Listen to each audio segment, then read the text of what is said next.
வணக்கங்க. நான் உங்க சமையல்காரர் பொண்ணு. இன்னைக்கு நம்ம சமையல்காரர் பொண்ணுல பார்க்க போறதுங்க, ரொம்ப ஈஸியா செய்யக்கூடிய அவரக்காய் சாம்பார். அவரக்காய் சாம்பார் எப்படி செய்யலாம்னு வாங்க பார்க்கலாம். நான் 80 கிராமுக்கு துவரம் பருப்பு எடுத்து வச்சிருக்கேங்க.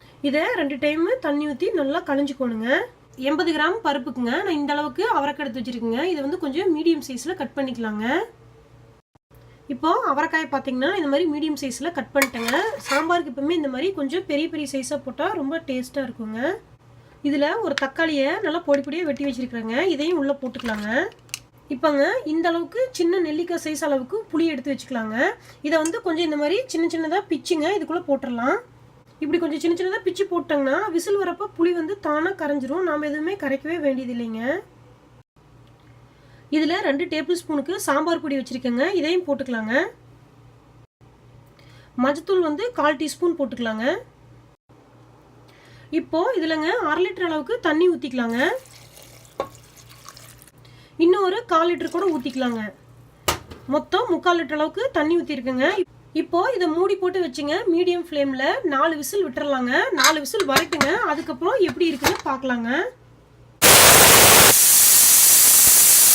இப்போ விசிலெல்லாம் நல்லா இறங்கிருச்சுங்க. பருப்பு எப்படி வெந்திருக்குன்னு பார்க்கலாங்க. பார்த்தீங்கன்னா அவரைக்காய் பருப்பு எல்லாம் நல்லா வெந்துருச்சுங்க. இப்போ நம்ம இந்த பருப்பை தாளிச்சு விட்டுறலாங்க. அதுக்கு நான் அடுப்பில் ஒரு வடை சட்டி வச்சுட்டேங்க. அதில் கொஞ்சம் எண்ணெய் விட்டுக்கலாங்க. எண்ணெயில் கொஞ்சம் கடுகு போட்டுக்கலாங்க. கொஞ்சம் கடலைப்பருப்பு போடுறேங்க. இதில் நான் ஒரு பெரிய வெங்காயங்க, ஒரு 5 கருவேப்பிலை, ஒரு வரமிளகாயை 3ஆக கிள்ளி வச்சுருக்குறேங்க. இந்த கடுகு பொரிஞ்சோன்னையும் இந்த வெங்காயத்தை இதுக்குள்ளே போட்டுடலாங்க. கடுகு பொரிய ஆரம்பிச்சிச்சுங்க. இந்த வெங்காயத்தை போட்டுடலாங்க. இந்த வெங்காயம் கொஞ்சம் நல்லா வணங்கிட்டுங்க. அதுக்கப்புறம் நம்ம விசில் ஊற்றி வச்சிருக்கிற பருப்பு எடுத்து உள்ளே ஊற்றிடலாங்க.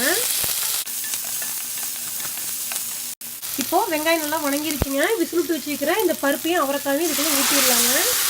இப்போ இதுலைங்க தேவையான அளவு உப்பு போட்டுக்கலாங்க. இப்போ இதை நல்லா கலக்கி விட்டுறலாங்க. உப்பு காரம்லாம் கரெக்டாகன்னு பார்த்துக்கலாங்க. காரம் தட்டி கொஞ்சம் மிளகாத்தூள் கூட போட்டுக்கலாங்க.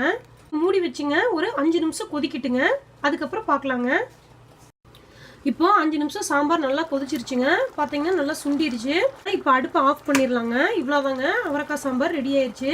மொத்தமே ஒரு 10லேருந்து 15 நிமிஷத்துக்குள்ள உங்களுக்கு சாம்பார் ரெடி ஆயிரும். காலைல எந்திரிச்சோன்னே இந்த சாம்பார் நீங்கள் ஈஸியாக செஞ்சிடலாம். இந்த அவரைக்காய் போட்டதுக்கு சாம்பாரோட வாசனையே ரொம்ப அருமையாக இருக்குதுங்க. இவ்வளோதாங்க, சூப்பரான அவரைக்காய் சாம்பார் ரெடி ஆயிடுச்சு. கண்டிப்பாக நீங்கள் உங்கள் வீட்டில் இந்த அவரைக்காய் சாம்பாரை செஞ்சு பாருங்கள். எப்படி இருந்துச்சுன்னு உங்கள் கமெண்ட்ஸ் எனக்கு சொல்லுங்கள். இந்த வீடியோ உங்களுக்கு பிடிச்சிருந்தா சமையல்காரர் பொண்ணுக்கு சப்ஸ்கிரைப் பண்ணுங்கள். நான் இன்னொரு சூப்பரான வீடியோவோட உங்களை சந்திக்கிறேன். தேங்க்யூங்க.